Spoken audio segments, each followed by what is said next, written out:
Alors nous sommes depuis le salon d'Égalière. Alors je suis avec Viviane qui est au stand de médecine chinoise. Alors Viviane, est-ce que vous pouvez nous dire un petit peu ce que c'est que la médecine chinoise? Alors, bonjour. Alors déjà, la médecine chinoise, c'est une médecine qui se pratique en Chine, bien évidemment, depuis plus de 10 000 ans, avec plusieurs pratiques, on va dire, à savoir en premier lieu le tuina, donc qui est un massage très appuyé. Ensuite, la pharmacopée chinoise avec les plantes chinoises. Tout ce qui est également l'acupuncture, bien sûr, avec les points d'acupuncture situés sur les divers méridiens qui traversent tout notre corps. Ces méridiens étant là pour faire circuler l'énergie voilà, on traite la personne dans la globalité. Ça, c'est le principe de la médecine chinoise. Par un bilan énergétique, nous allons chercher quelle est l'énergie qui est en déficience. Cette énergie en déficience crée la maladie. Voilà. Par les signes et les symptômes, on va comprendre ce qui se passe dans le corps et quel est le déséquilibre. Voilà, donc le but sera de rééquilibrer ces énergies. Quand on parle d'énergie, donc on parle du yin et du yang. Voilà, si la pathologie existe, il y a forcément un déséquilibre.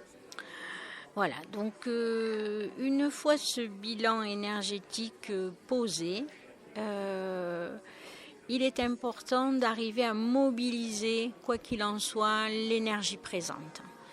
Voilà, par un massage appuyé, par un massage des points d'acupuncture. Et sous nos doigts, on va sentir un petit peu tout ce qui s'y passe. Et c'est là où le patient a son véritable pouvoir, en fait, de mobiliser cette énergie qui va se mettre à circuler. Par les aiguilles, par le positionnement des aiguilles, avec une règle très, on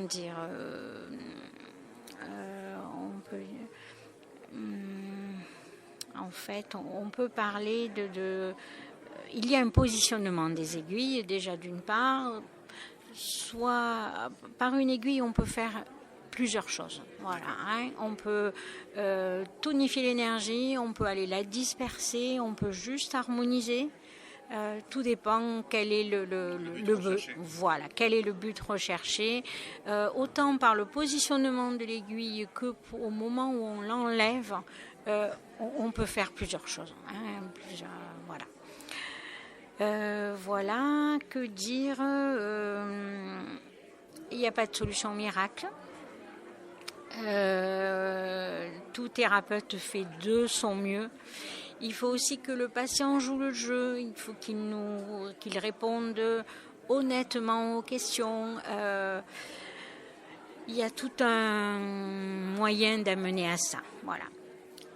Par contre, on agit toujours avec la prise du pouls, donc le pouls énergétique, qui nous permet de sentir l'énergie des organes, vraiment.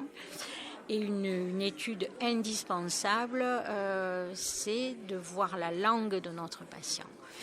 La forme de la langue, la couleur de la langue, la couleur de l'enduit, l'épaisseur de l'enduit. Tout ça, toutes ces données vont nous permettre de parfaire le bilan énergétique. D'accord, merci pour ces renseignements. Alors justement, comment vous êtes venu à faire de la médecine chinoise et pourquoi pas d'autres techniques? Qu'est-ce qui vous a attiré vers ça en fait? Voilà. Alors, pourquoi être venu à la médecine chinoise? Eh bien, par chance, je suis tombée malade et j'ai eu la chance d'être accompagnée par un excellent thérapeute en médecine chinoise qui bien que la période soit particulièrement difficile pour moi, est arrivé à m'aider et à me faire comprendre le pourquoi on tombe malade. Et ça, c'est vraiment, pour un patient, c'est vraiment très important que de comprendre pourquoi on tombe malade et du fait, voilà, pouvoir se dire la guérison est possible. Et si elle est possible pour moi, elle est possible pour d'autres. Enfin, si elle a été possible pour moi, elle est possible pour d'autres.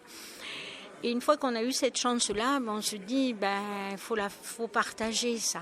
Alors au départ, on en parle, et puis après, on se dit, pourquoi pas en venir à se former. Voilà. Donc le cursus n'est pas simple, il est plutôt long. Il faut 5 années de formation.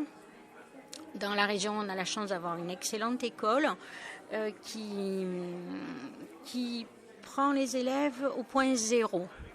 Donc sans avoir aucune formation médicale, on peut, avec beaucoup de travail, beaucoup d'assiduité, on peut arriver à se former. Alors à l'issue de la formation, il faut quand même se dire qu'on est au tout début du chemin et que l'on ne sait que très peu de choses. Et nos pratiques nous permettent de nous en rendre compte assez régulièrement. Voilà. Ensuite, un séjour en Chine parfait, tout ça, bien sûr. Voilà. Toujours se dire que on peut. Voilà. Quel que soit l'âge que l'on ait, on peut commencer une formation et du fait commencer à aider son entourage et peut-être un jour devenir thérapeute. D'accord, eh bien merci Viviane pour ces renseignements sur la médecine chinoise et je vous souhaite une très bonne continuation sur le salon.